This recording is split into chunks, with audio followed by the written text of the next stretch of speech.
Hey, and welcome again to the From Omelas to Carcosa channel, where again I'll be talking about acting techniques and some thoughts behind acting techniques. It's This is going to be published still during the lockdown period, but on Easter Sunday. So a very happy Easter, or a blessed Estra, or however you may be spending your day or perceive the day to you. Um, and we're going to have a chat about thoughts and units. Units are almost always referred to as units in acting technique. There aren't many other phrases or words that are used to describe the concept that we'll discuss as units. Thoughts are sometimes referred to, for instance, Different Every Night by Mark Alfreds, as beats, B-E-A-T, beats.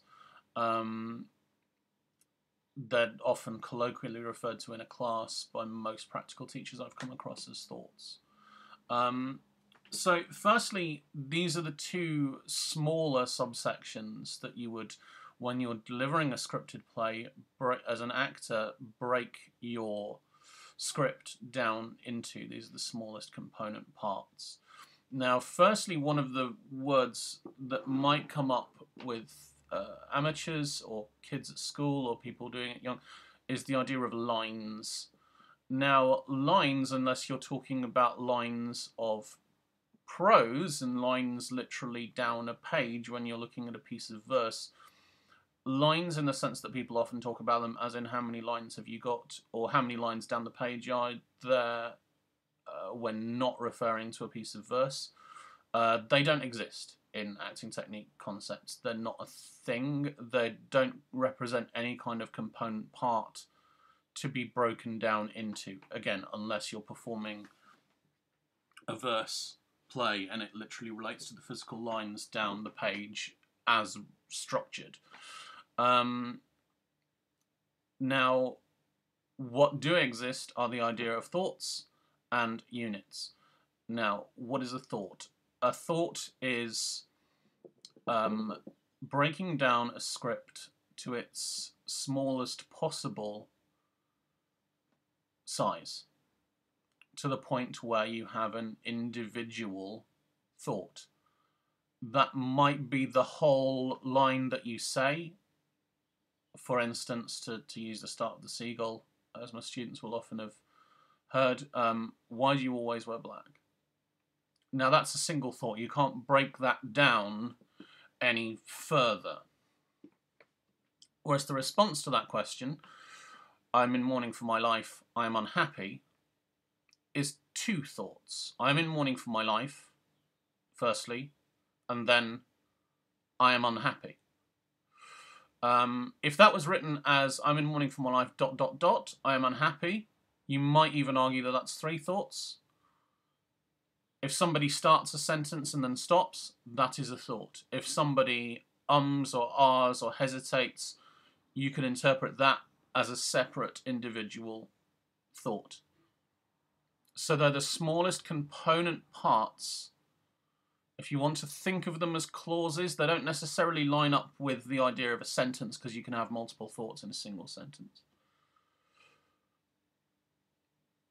But they're the smallest divisible component parts. Now, units aren't quite the same as that.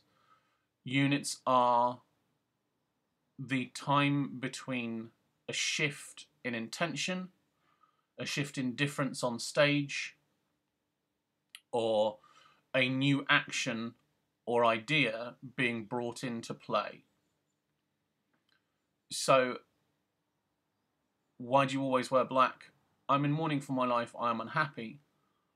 All of that together would generally, until the next line where a new idea might be introduced, would all be contained within the same unit, because ultimately the same intentions from both of those characters are in play and they don't change. Now, what you usually have, your main job as an actor most of the time, or one of your primary jobs as an actor, is to make the story as rich as possible. So not adhering to individual thoughts will reduce the efficiency of your job.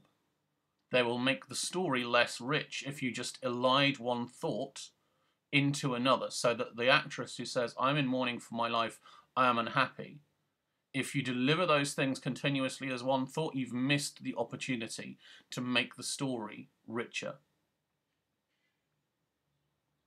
Now, at the same time, it's difficult to go through an entire play and plan, almost thought choreograph, what your intentions, your objectives for all of those thoughts are going to be. And I would tend to recommend not necessarily doing that.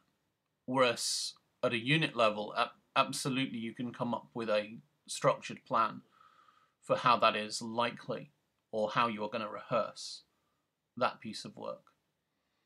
Now, most actors will focus on one of thoughts or units. It's pretty rare that you'll get people who are going to focus on both of those things. So where should you prioritize as an actor, focusing on your individual thoughts, and under what circumstances should you prioritize uniting your text? You should probably do at least a bit of both in all cases, but there are certain scenarios where one clearly should be prioritized over the other. Traditionally, this will be referred to as classical versus modern text, which has some truth to it.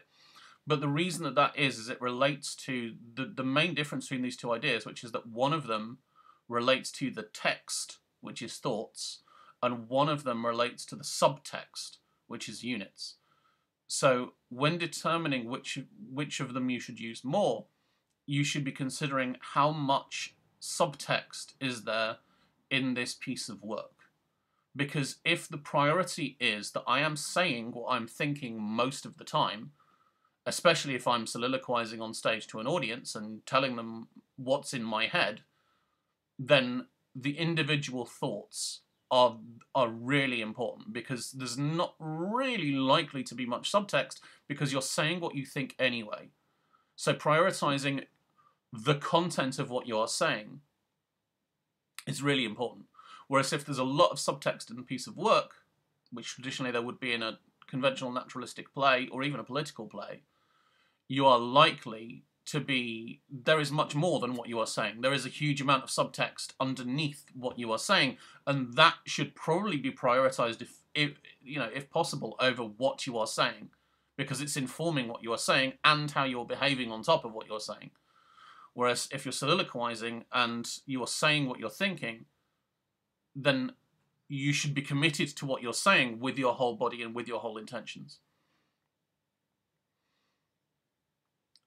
So both are useful for both circumstances. Now that brings in an area where units can be used effectively far more so than thoughts, which is when you're on stage and not speaking. And especially if you're a character who is on stage a lot without thinking. Now, the number of students that I've seen over the years, the number of working actors that I've seen over the years who don't have an annotated script for when they are not speaking but they are on the stage is bizarre. Something to set up really clearly. If anything, your script should be more active when you are not speaking than when you are speaking. Thoughts and annotation of thoughts only relate to when you're talking, because they relate to the lines that you say, and they tend to be marked by a /, if that becomes clear, / breaking up the individual text, whereas units tend to be a full solid line across the page in annotation. Units carry on when you're not talking, and they can be used to start the guidelines that you give yourself for when you're on stage and not talking. When you should be acting just as much, when you should be engaged just as much, heck, if not more, than when you are talking on stage.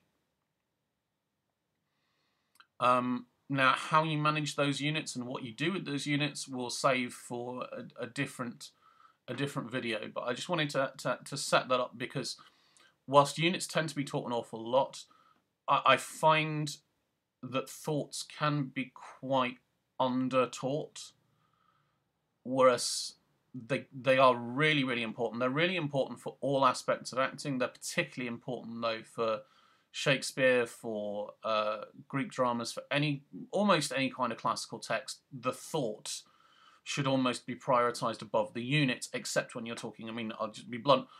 When I'm doing Shakespeare, I will unit text when I'm not talking, but I will never unit text when I am talking, if I'm on stage for an extended period of time. Yeah, so if I'm not going to talk for 45 seconds on stage, I'll make sure that that's united, but I won't unit when I'm talking because I don't see any kind of point in it. I will, however, rigidly structure every thought and identify every thought that exists when I'm speaking a piece of Shakespeare.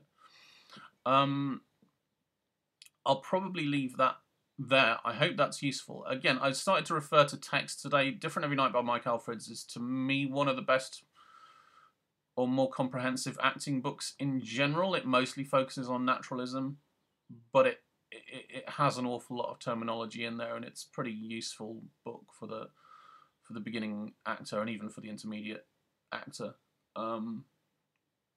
So I hope that's been useful. Again, a dearest wishes to you for the day. Stay safe if you're watching this while all this madness is still going on, and I wish you health and wellness. Okay, bye-bye.